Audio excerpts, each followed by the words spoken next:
that is shifting to some degree as I think they're starting to recognize the presence and the issue of the insurgency within their own borders, but that's an old fear that dies very, very slowly within Pakistan. They remain very afraid of India, and they're afraid of Indian influence in Afghanistan. They're afraid of a situation where they have a pro-India Afghanistan and an India on their eastern border, and again, that is their worst case scenario. Keep in mind that Pakistan has fought a number of wars against India, all of which have turned out pretty poorly for the Afghans, for the Pakistanis. So the Pakistanis do what they think is the rational choice. They hedge their bet. They're not sure of our commitment. They're not sure if we're going to win in Afghanistan. They're not sure how that's going to pull out. So they maintain links to some degree, at some level, who knows where, with the Taliban. It's their insurance card against a destabilized Afghanistan that has fallen apart. Someone who's at least somewhat supportive of them on their western border. Again, I think the Pakistanis are starting to see the insurgency within their own borders as something that is an existential threat. I think they are starting to become much more motivated to deal with it. So, looking now into the future of Afghanistan, it is important to understand, the challenges that are ahead. I think slow and steady progress is what's going to be needed. It's not going to change overnight. As I think we've seen, expelling the Taliban from Afghanistan was easy. Building a state there is really, really tough, and it's especially tough if you're doing it under fire with an insurgency raging underneath it. So I think it is important for Americans to say, well, why is it important for us to continue to be in Afghanistan? Why do we want to be there at all? And I'll raise a couple issues. First and foremost, we've already been attacked from Afghanistan once, and I think you can clearly make the link that there is a security threat to the United States. Right now, it's emanating out of Pakistan. If Afghanistan were to go back under control of the Taliban, I think it would become a staging area for attacks against Western interests, if not the United States itself. And I think that's a very far stretch. I think it is important to understand that there's a degree of national prestige that has been laid on the table. We've been there now for 10 years. To walk away with something that's certainly not a victory, but to walk away from Afghanistan, I think we'd suffer a tremendous loss of prestige within the area. And along with that as well, you've got NATO, which has made a large commitment in their largest military operation in its history. And it's interesting to note that NATO was created to secure Western Europe in this sort of self-defense alliance, but the first time they've been really mobilized in any significant fashion is to defend an attack against the United States after September 11th and head over Afghanistan. But NATO is going to continue to play a role in the international future. They've got to get this right as well.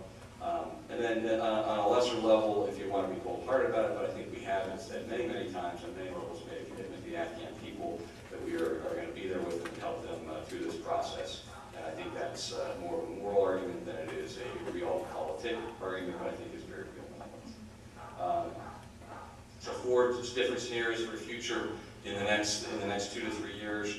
I think it's probably just as important to talk about what will be the factors that drive that. Let me outline four potential outcomes, and then some of the different inputs into this that are going to determine the future.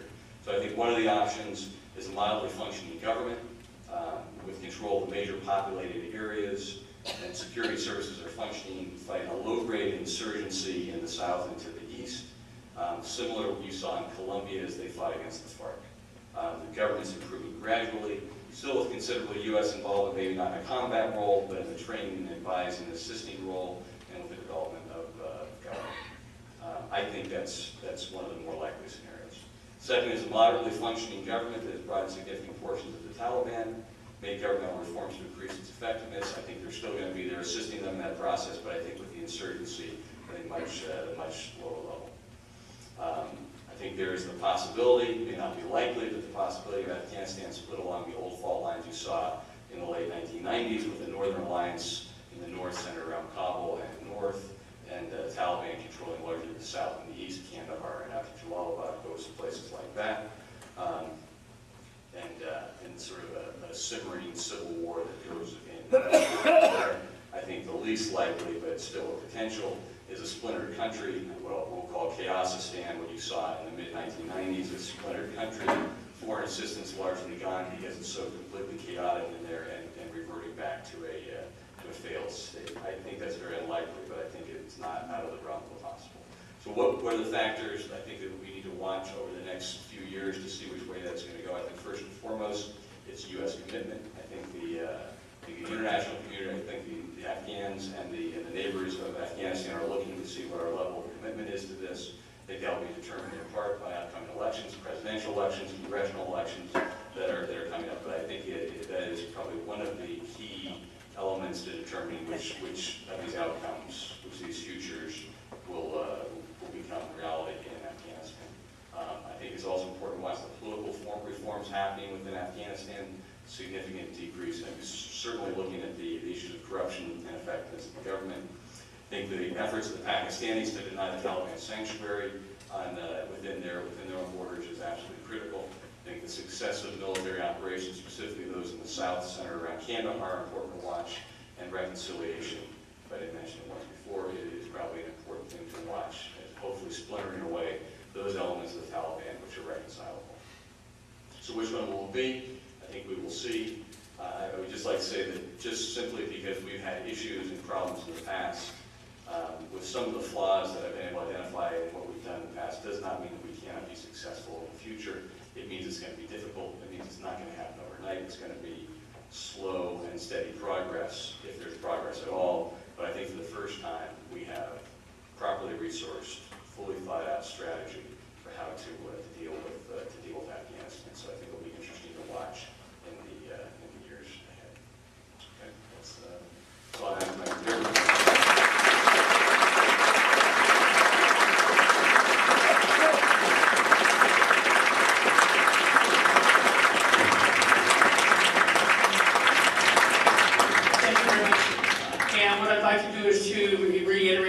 Ground rules for the Q&A, the emphasis on questions. You guys have been really, really good last few months, not trying to make a political statement instead of asking a question. So be sure your comments in with a question mark. And if we have enough time and enough questions, we'll continue on until about 8:25, and be wrapping up the Q&A at about that time. So if you happen to be in line, I'm not going by that clock, I'm going by the real time. So.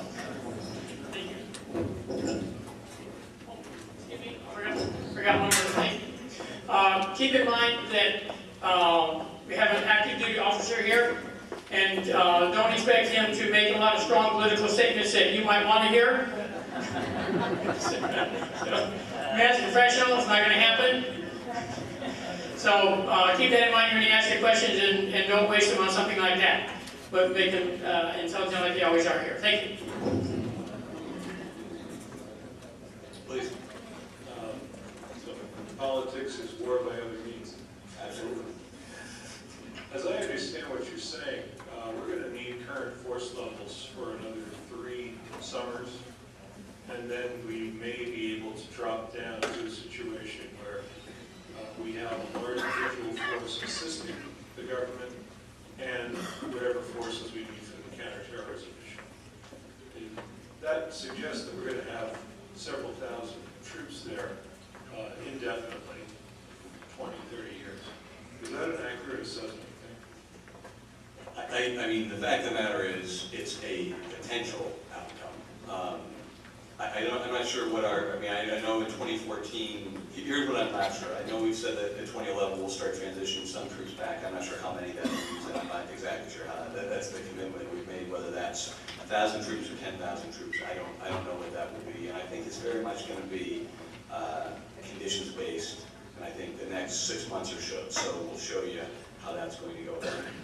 I think it is, I'm loath to make any firm commitments, but Afghanistan's strategic position will probably drive us to have a presence there in some form for a long time. Now, let me just give you an example. In El Salvador, when there was an insurgency that was going on there, our force cap for forces was 300, and they did a very good job of enabling El Salvadorians to fight that insurgency. So it could be as small as that. It's very tough to say, but I don't think it's. I'm sort of going all around, but I think you're going to see. I think you're going to see Americans in Afghanistan for a period of time. I don't think it's going to be at this force level, but I think you're going to see them decreasing over time.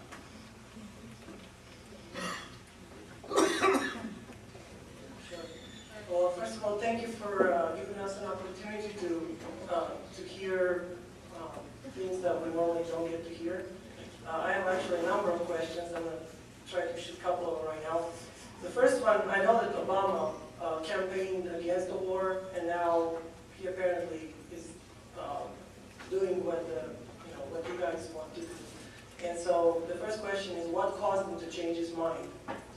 Well, I mean, I think more accurately, what the president campaigned on was a very strong Afghanistan is the right war, and that's where he need to put our focus. So I think what he has done in Afghanistan has largely been consistent with the promises that he made in the campaign. Well, actually, he increased the presence in Afghanistan, and he did not retreat the troops in Iraq. He also did not do the Guantanamo prison. He did not. So, anyway. Yeah. All right, the second question is... Let's keep Guantanamo as a separate matter, but I mean, when President, our troop levels in Iraq have gone from 150,000 to 50,000 today, which is what we had been promising all along. I mean, and that's been almost to the month, and that's been a function of agreement with the Iraqi government, and I think that's what he campaigned on. I think that's what it has come to pass. Now, Guantanamo is a separate case, obviously, because that's still open. All right. Now, through the different discussions I had with a number of people, there are different beliefs of why we're there. Some people believe that the American military is there for the oil. Other people believe that we just want to be in fire and occupy as much as we can abroad. And so on. Other people think that we just want to be in strategical places because we want to have to secure national security by simply being all over the world at military bases. So what do you think? Why is America there? And well, I think we're in Afghanistan very clearly because of what happened on 9/11. I don't think we would be in Afghanistan today if 9/11 hadn't occurred and the attacks hadn't emanated out of Afghanistan. It is the centrality of Afghanistan that has brought us there. Well, the answer when you give this reason to the people, they say.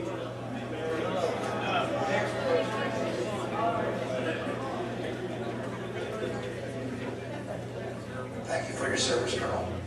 I'm sorry? Thank you for your service. Oh, thank you. On the drug trade, specifically the poppy fields, can you explain to us why both administrations, Obama and the Bush administration, allow the Afghans the luxury of growing those poppy fields and contributing to their drug trafficking and corruption, instead of burning those poppy fields down, burning down those poppy fields, and giving the Afghan farmers cash incentives and cash to grow other things that are more useful to them than heroin fields? I'm going to give you a very unsatisfying answer, but I'll be completely honest with you. I have not worked any of the counter-drug issues, and I don't understand exactly how our policy is developing that, so I can't give you a knowledgeable answer on how we're running that right now. And I'm not trying to avoid the answer, I just can't give you any true sort of insights based on my experiences or what I just have not focused a tremendous amount on it.